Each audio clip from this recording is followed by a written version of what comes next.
Hey everybody, welcome back to the Dungeon Dive. Daniel here. All right, first of all, I wanted to say thank you to everybody who posted such thoughtful comments on my last video, on the Managing Disappointment video. I really appreciate it. I really do. There were some great comments, made me think a lot, and it makes me happy that something I can do can provoke thoughtful discourse. So I like that. This video is in response to one of those comments and to my saying that I don't want to do negative reviews. So one of the reasons why I don't want to do negative reviews really is just because they're stressful. I don't like doing them. I don't like dealing with the aftermath of offending people, of making people angry, and having people post like mean things and all that kind of stuff. However, that doesn't mean that I'm not going to be critical about the things I talk about, because I'm unfortunately a pretty critical person just in life when it comes to like my hobby, when it comes to the things that I choose to spend my time and my money on. I'm very critical. I always have been critical of film, critical of literature, critical of games, of music. That's how I think. But because I'm critical doesn't mean I don't like it. I don't like things. I'm constantly thinking about the reasons why I like and dislike things, and trying to form good opinions about things. However, I'm also what they would call an iterative thinker, where it takes me some time and some effort and some internal and external dialogue and monologuing to form my opinion. So I like talking out and writing out things that I'm thinking about while I am experiencing that thing. However, I do recognize that if I'm just going to do positive reviews, that could be not very useful to people. But even in my positive reviews, I will still be super critical about things. Just like in my Aftermath review, a game that I think is very good, I was quite critical about many aspects of that game. But so what this is today, this is not going to be a negative review of Secrets of the Lost Station. Mainly because to tell you the truth, I haven't played enough of the game to give a meaningful review. I would be very skeptical of anybody posting a review of that game in the next few weeks, because quite frankly, I think you would have to spend a ton of time to really get to understand that game before you could post a meaningful review.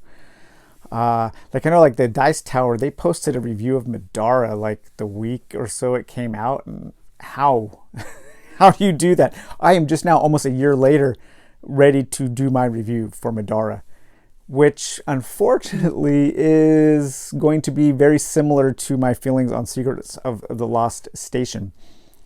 Those games have a lot of similarities, and they are things that I am not super excited about in gaming. They are both also good games. Like, I have no problem saying that Medora is a very well made game. I think the mechanisms are solid, and it can be a fun game. I think Secrets of the Lost Station is a good game. I think most people, 9 out of 10 people out there, are going to very much like Secrets of the Lost Station, and you will very much feel like you're getting your money's worth. There's so much to the game. So I'm just going to talk about some of the reasons why personally I was disappointed with the game and bounced off it so quickly. One thing is I think there is a little bit of a disconnect between what I'm going to say gamers in general, but I don't want to paint with a too broad a brush. So let's just say me. When I say that I like story in games, I don't mean that I like reading a story in a game. Sometimes I do, but for the most part, what I prefer is experiencing the story through gameplay, through the mechanisms, through the eyes of the characters in the game. Both Medora and Secrets of the Lost Station and a lot of other of these like modern narrative games, I think the designers hear from gamers that they want more story. And so they think that means that we want to be reading a book while we're playing the game. And for me, that's not true. Secrets of the Lost Tomb, I thought, had that perfect balance of reading through a little bit of a scripted scenario and also experiencing through emergent narrative the excitement of what was going on, the excitement of the quest. With Secrets of the Lost Station, when I was playing, I felt like I was paying way more attention to the scenario book than I was the actual game. That is especially true in that game because there are a number of triggers that happen while you're playing the game. Some of them are on a little track, and so those are really easy to remember, because when you come to it, you're going to see it on the track and be like, okay, it's turn 3, so we're going to trigger this. It's turn 4, we're going to trigger that. Some of them, however, are only on a little card, and the person who's in charge of the narrative constantly has to be referring to that card, making sure that something on the board, when that happens, you remember to read the story. And so it was constantly in the back of my head. I was like, okay, I have to remember when the Airlock gets played. Okay. The Airlock gets played. Maybe you forget because you're involved in the combat. And then 2 turns later, oh crap, the Airlock. Guys, sorry, I have to go back and we have to read this thing. It really took me out of the game, having to like constantly be aware of things that are handled so much better in Secrets of the Lost Tomb. Because in Secrets of the Lost Tomb, when it's always the same way that you trigger these narrative events. You don't have to like constantly be thinking about it while you're playing the game. You can just enjoy the game, and then when you draw a tile that has a trigger icon on there, you're like, oh, okay, I'm going to go to the book now. So I really struggled with that. It made me being the owner of the game, I would be the one in charge of the narrative, because I would constantly be looking in the book rather than playing the game. And that happens to me in Medora a lot, and I got tired of it. I got tired of the reading, of constantly having to go back and forth, and it made the experience not a lot of fun. Another thing I'm getting weary about in games is super long campaigns in which content is locked away. I prefer either shorter campaigns, something like Aftermath, or like the little like kind of short stories in Folklore, or what I call like character campaigns, games like Shadows of Brimstone or Warhammer Quest, or Warhammer Quest Silver Tower, a great short campaign, same as Shadows over Hammerhall, which I'm starting this week with a group. I'm super excited about that. But yeah, Shadows of Brimstone and Warhammer Quest are character campaigns where you're not so much concerned about an ongoing story. You're more concerned about your character progressing and then connecting the dots in your mind about what is happening to that character. Shorter campaigns that you can experience quickly. A group could very easily get through Silver Tower or Hammerhall or Aftermath in like a week of gameplay. That is never going to happen in a game like Medora. That's never going to happen in a game like Secrets of the Lost Station. There is hundreds of hours available in that game. And so if I'm not having just a kick-ass time on those first few hours, will I be having a better time in 80 hours? I don't know. What if I get to hour 79 and I'm still not having fun? Do I push to that 80th hour because at that 80th hour I'm going to start having fun? What if I get to 30 hours, 45? You can make this arbitrary number, right, the whole time. What that completely fails to recognize is there are dozens of games on my shelf that I have fun the very first hour I'm playing. So with so many options, I don't feel obligated to stick with a game for a really long time. Secrets of the Lost Tomb, I had fun the very first, while I was setting the game up, I was excited about it. And that first game, I was like, holy crap, I want more. I went to Amazon. I went to any website I could to find expansions and anything more for that game. And I just ended up loving it. In the first couple of games of Secrets of the Lost Tomb, I was running around with rocket launchers, with magic swords, with spectral felines that I could invest my souls, my experience in. I had companions that were like laying trip mines and sniping monsters.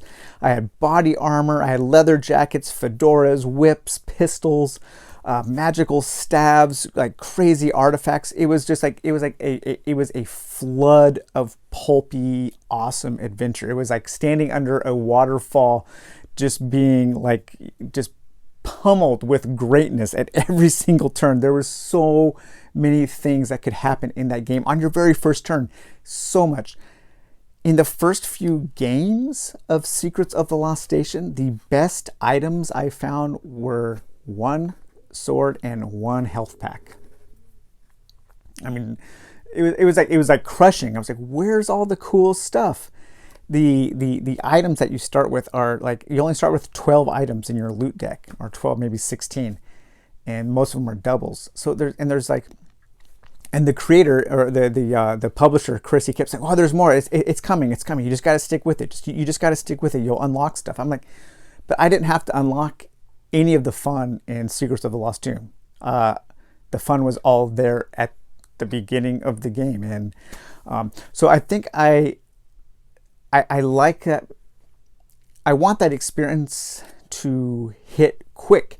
And with a long campaign game, you have to have a good first impression, you have to have good middle impression, and you have to have good lasting impression. That's really hard to do.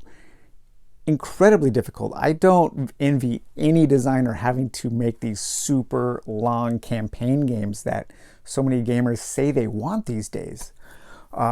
It's really hard. There is a campaign in Secrets of the Lost Tomb, and it's a total mess. It's like kind of a disaster. Same as like Massive Darkness, which is a game that I actually like. I like zero to hero games. I think they're fun. Too bad Simon felt the pressure from the fans on Kickstarter to put a campaign in that game, because they could have used that time to focus on other things. So I'm starting to more appreciate games that have smaller campaigns, or games that don't have a campaign at all. Games are just like zero to hero, put the game away, set it back up again, have a great one-off adventure. Hellboy, oh man, Hellboy has great one-off adventures. Same as Explore It, Cthulhu Death May Die. I think Barnacle Bay is a game that has a fairly short, compact campaign that is good. That is good throughout. So that's one thing that's just like, how many hours am I supposed to spend with Secrets of the Lost Station before I feel that I have enough stuff to have fun with the game? So I was looking through the scenario guide, seeing how stuff is unlocked, and it takes a long time to where I would get to feel like I had neat things. You don't really unlock everything in the game until like almost the last mission, at which point you have everything unlocked and you're like, all right, cool. And then 2 missions to go until the entire game is done. But then what do you do with all of that stuff that you own? If you go back and play the campaigns again, if I go back to the beginning, do I have everything? But then that's so unbalanced. Then you're going to just be like it'll be like the beginning scenarios won't make any sense, because it's such a tightly scripted narrative that having all this stuff doesn't fit in. I asked on BGG, I said, is there a mode where you can just use everything? And so far I haven't seen a yes answer. All I've seen is no answers. So with Secrets of the Lost Tomb, I can always play with everything. I can just mash it all together and have a super, super fun time. Another thing was like I found the characters really boring. Like the abilities were boring. The starting abilities, I wouldn't even call them abilities.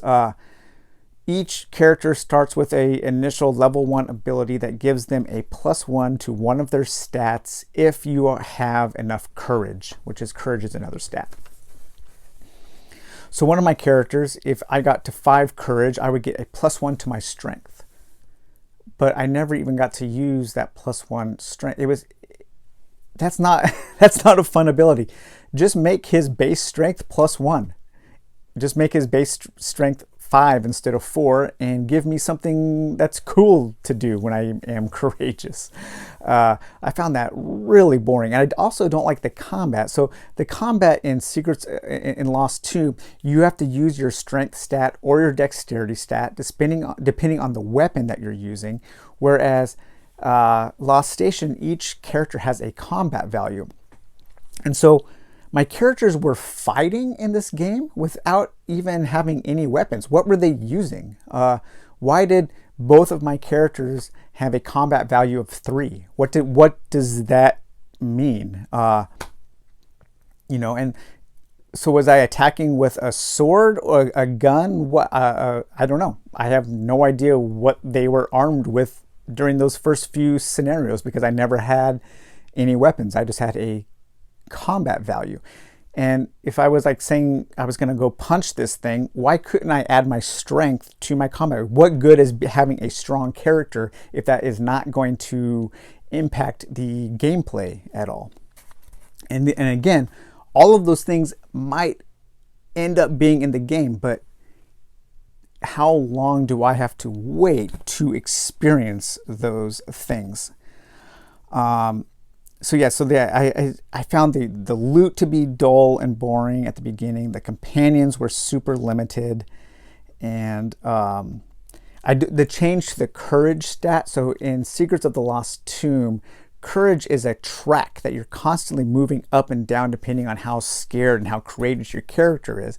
And as you get more courageous, you get more bonuses, and as you get more scared and less courageous, you start having detriments to your character. And that is super cool because you're constantly having to think about the way that you're going to approach a situation depending on how much courage you have. Whereas in Lost Station, from what I can tell, nothing really ever changed. You either had more than 5 courage and you could use your focused ability, or you had less than 5 courage and you couldn't use your focused ability.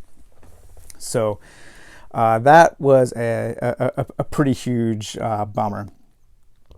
So I know the people are saying, you're bad, but you didn't play it enough.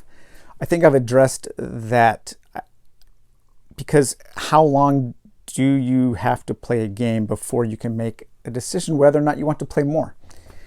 Some games, 1 game. Some games, multiple games. I played this multiple games, not a ton compared to how much content there is. But so yeah. And then now I can hear other people saying, stop comparing the 2 games. Treat Secrets of the Lost Station as its own game.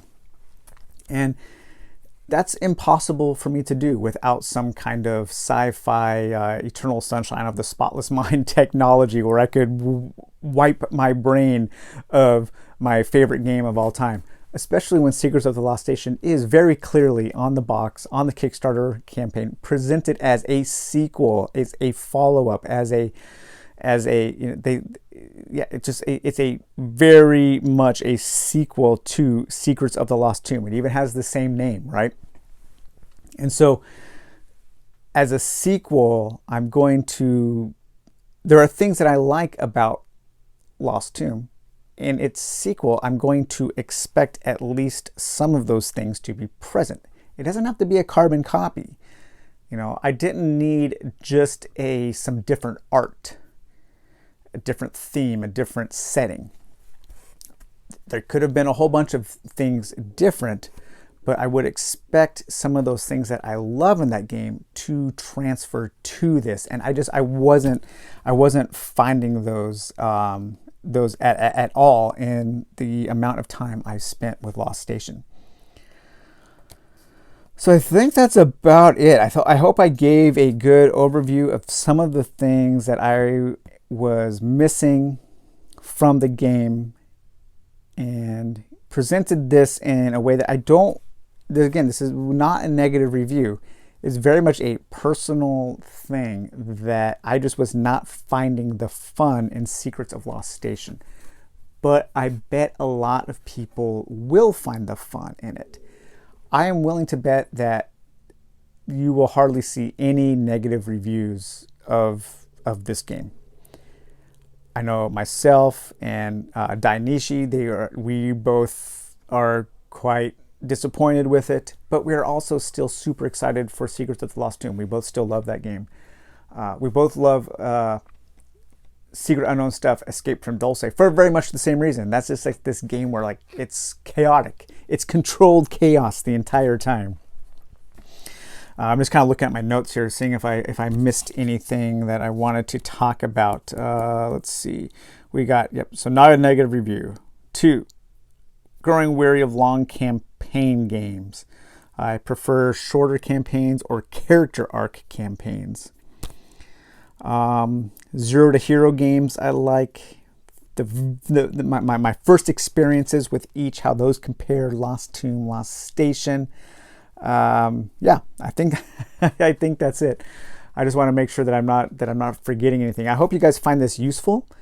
I hope people don't think I'm just being negative about a game, because I really don't feel like this is a bad game. And I hope that people I'm going to try to be critical about things all the time. Even though I may not do negative reviews, I will try to do discussions like this one, where I present my opinions on something and try to be constructive in that. So, all right, guys, well, hope you enjoyed this video, and we'll talk to you later. Bye-bye.